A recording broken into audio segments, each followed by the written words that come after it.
और हमेशा याद करने वाला दिन है।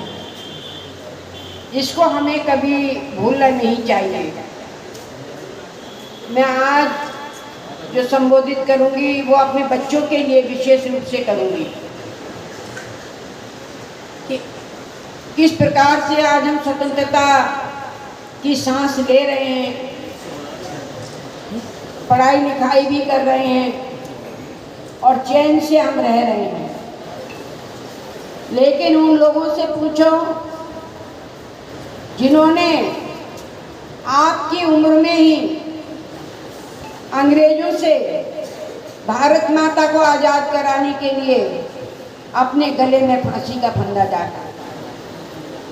उनकी उम्र ज़्यादा नहीं थी, 23-24 साल की थी, लेकिन 23-24 साल की उम्र में इतना क्रांतिकारी बन जाना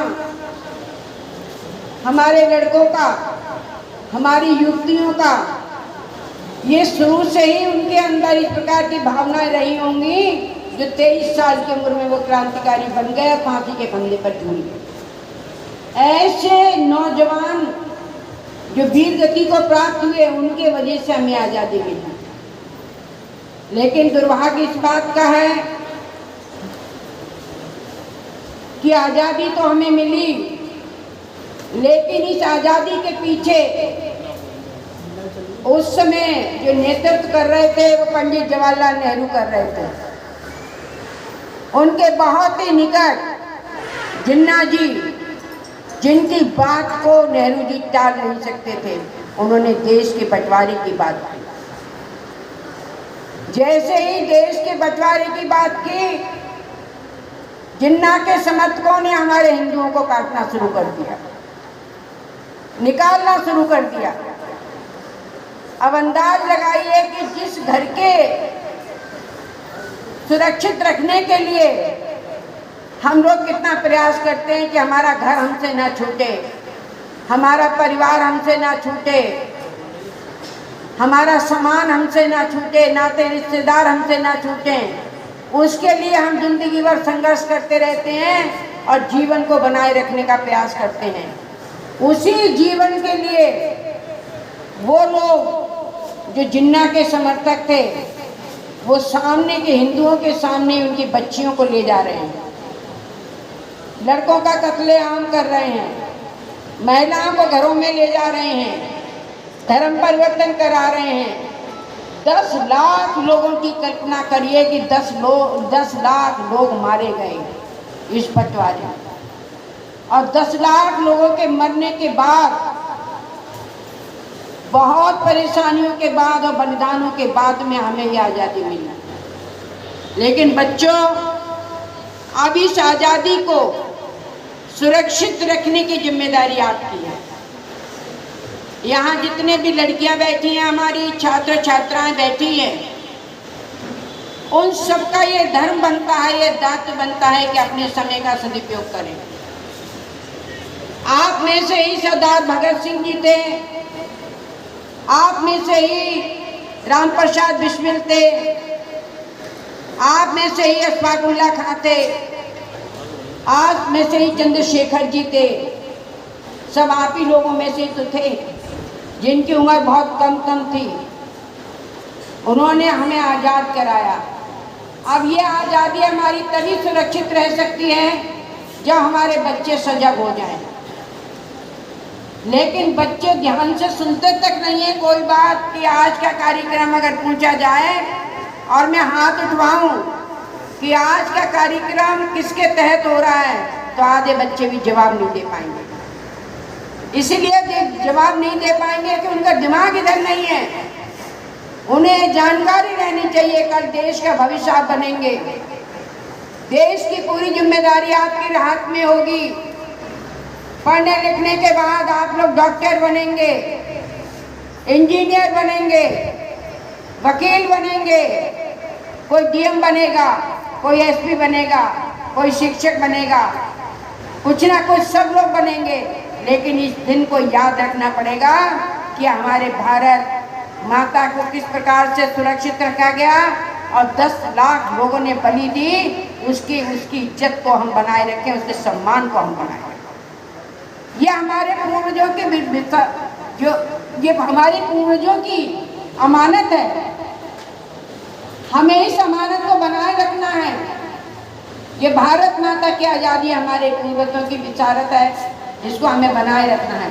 इस अमानत को हमें नहीं खोने देना है, और ये तभी नहीं खो सकती जब आप अपना समय का सदुपयोग करें। आज के बच्चे, उनका ज़्यादा समय मोबाइल में लगता है। मोबाइल चलानी बढ़िया बात है, लेकिन काम के लिए चलाओ तो अच्छी बात है, और समय बर्बादी के लिए चलाओ तो ये भविष्य बर्बाद हो जाएगा, आपका भविष्य अंधकार में हो जाएगा। बच्चे हंस रहे हैं, हंसने की बात नहीं है, ये सोचने की बात है कि हम जो मोबाइल चलाते हैं रात को 2-2 ढाई बजे तक, हमारी नींद खराब होती है, हमारी दिमाग की नसें सिकुड़ती हैं, हमारी निगाहें कमजोर होती हैं, कान बहरे होते हैं। क्या देश का भविष्य संभालेंगे आप? अपना ही नहीं संभाल पा रहे, अपना ही खो रहे हो इस मोबाइल में, तो क्या देश के कंधों, अपने कंधों पे क्या देश का भार आप संभालेंगे?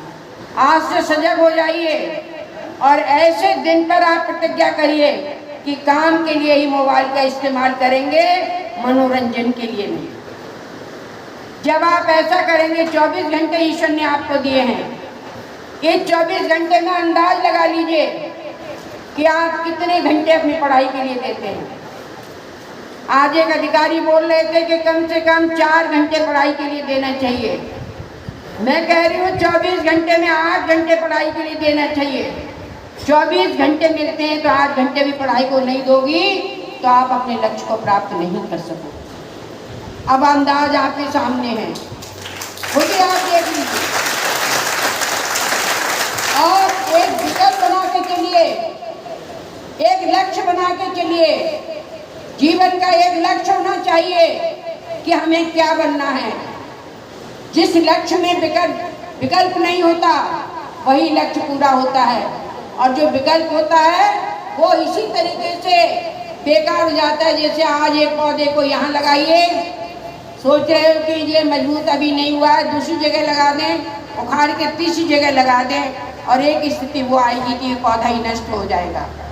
इसी प्रकार से आप लोग ये सोच लीजिए कि हमें जो बनना है उसी की तैयारी अभी से शुरू कर दीजिए। कोई बच्चा ऐसा नहीं है जो हाई स्कूल से ऊपर करना बैठा हुआ है। High school, inter, first year के बच्चे बैठे हैं यहाँ पर।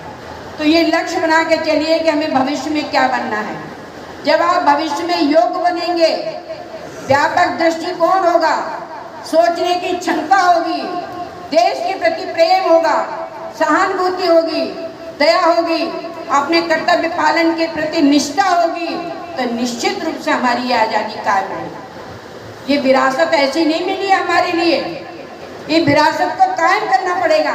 हम लोगों का तो जैसा जीवन था वैसा निपट गया, लेकिन आप लोगों को अपने जीवन में बहुत कुछ करना है, तभी हम लोगों को भी सहारा मिलेगा और ये भविष्य हमारा देश का उज्जवल में बनेगा। आप देखिए, माननीय प्रधानमंत्री जी के लिए, जिन्होंने विषम परिस्थितियों में रहकर हर चुनौती का सामना करते हुए किस पद को प्राप्त किया है, जो भारत का सबसे बड़ा पद है प्रधानमंत्री का, आज वो वहाँ बैठे हैं। आप देख लीजिए माननीय योगी जी के लिए कि इन परिस्थितियों में एक सन्यासी जीवन होते हुए भी कितने दृढ़ प्रतिज्ञा उनकी रही होगी, किस प्रकार से उन्होंने समाज की चुनौतियों का सामना किया होगा, जो आज वो मुख्यमंत्री के पद पर बैठे हुए हैं। तो आप भी अपने जीवन में एक लक्ष्य बना लेंगे तो निश्चित रूप से आप लोग जो है समाज की सेवा करेंगे और विभिन्न पदों पर आसीन होंगे। तभी हमारे जो दिवंगत हैं, जो वीर गति को प्राप्त हैं, हमारे नेता लोग, हमारे नौजवान जिन्होंने अपना बलिदान किया है, अपने परिवारों के लिए कटते हुए देखा है, घरों को जलते हुए देखा है, किस प्रकार से उन्होंने अपनी जान बचाई। आज एक कार्यक्रम था संभल कलेक्ट्रेट में, वहाँ पर ऐसे 17 लोग आए हुए थे जिनकी उम्र 95 वर्ष थी, कोई 90 वर्ष के थे। जब वो अपने बात बता रहे थे कि किस प्रकार से उनके परिवार के लिए कुचला गया, काटा गया, बहू बेटियों को ले जाया गया, तो सबकी आंखों में आंसू थे। तो बच्चों के लिए मैं बताना चाहूँगी कि ये सब चीज़ याद रखिए। और ये सब किसके समय हुआ? ये सब कांग्रेस के समय में हुआ। कांग्रेस किससे पे हुआ? पंडित जवाहरलाल नेहरू के इशारे पर ये सब कुछ हुआ, जो हमारे 10 लाख हिंदू मारे गए और हमारी बहू बेटियों की बेइज्जती की गई। तो हमें याद रखना चाहिए, इस दिन के लिए कभी नहीं भूलना चाहिए। इसीलिए आज 14 अगस्त का ये दिन जो है महत्वपूर्ण दिन है, स्मृति का दिन है, बलिदान का दिन है, याद रखने का दिन है कि हम इसको याद रखते हुए, इन परेशानियों को याद रखते हुए, इन यातनाओं को याद रखते हुए कि भूखे प्यासे रहकर हमारे लोगों ने किस प्रकार से इस भारत माता को आज़ाद किया। अगर इसको आप स्मरण रखेंगे और अपने कर्तव्य का पालन करेंगे तो निश्चित रूप से आप जो है देश के प्रति वफादार कहलाएंगे। और जो लोग जिनको जो जिम्मेदारी मिलती है वो अपनी जिम्मेदारी को पूरा नहीं करते हैं, जिम्मेदारी से बचते हैं, उनके लिए कुदरत कभी माफ़ नहीं करती और उसका परिणाम कभी भी अच्छा नहीं होता। इसलिए बच्चों से मेरा यही कहना है कि आज से ही आप प्रतिज्ञा कर लीजिए कि अपना समय का सदुपयोग करेंगे, क्योंकि दुनिया में सब कुछ मिल सकता है, एक समय नहीं मिलता है। ध्यान रखिए बच्चों, आज आप इंटर में पढ़ रही हैं, अगर आपसे कहो 10 साल बाद इंटर में पढ़ लो तो तुम नहीं पढ़ सकते। आज आपसे कहा जाए कि आप 6th क्लास में पढ़ लो तो नहीं पढ़ सकती, क्योंकि समय के साथ सारी चीज़ें चलती हैं। और जो व्यक्ति अपने समय को खो देता है वो अपनी किस्मत के लिए नष्ट कर देता है, अपने भाग्य के लिए खो देता है। इसलिए अपने समय का सदुपयोग करिए, एक लक्ष्य बना के चलिए, मन में संकल्प रखिए और निश्चित रूप से जो हमें आज़ादी मिली है वो सफल होगी और हमारा भारत एक बहुत आदर्श भारत बनेगा, सर्वोत्तम सर्वश्रेष्ठ भारत बनेगा। इन्हीं शब्दों के साथ मैं अपनी बात के लिए विराम देती हूँ। बहुत बहुत धन्यवाद।